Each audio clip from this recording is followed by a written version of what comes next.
Hi guys, just wanted to share some of the great kit that I've purchased recently from my generator for our caravan renovation. So starting off, these guys sorted me out with some great 12 volt power solutions. So in the front of the van we fitted a Enerdrive RV80 Plus. It's got the 40 amp DC to DC charger and 40 amp 240 charger. What I really like about this kit is it all comes on a pre-assembled board, all pre-wired, all pre-fused.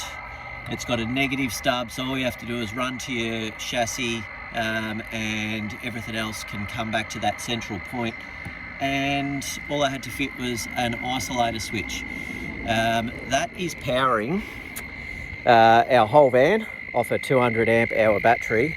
Don't have any power issues, but it also runs our Bushman's 190 DC fridge. So we wanted a full-size fridge in our van. This thing is incredible.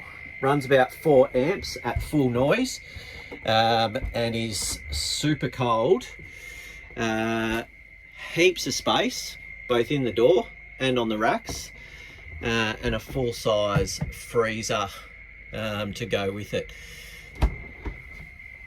If you guys are looking to do anything 12 volt, whether your caravan, your ute, whatever it may be, highly recommend you get in touch with the guys from my generator. I wasn't quite sure on a few things, and I ended up with some of the best kit getting around, and it works brilliantly. Thanks guys.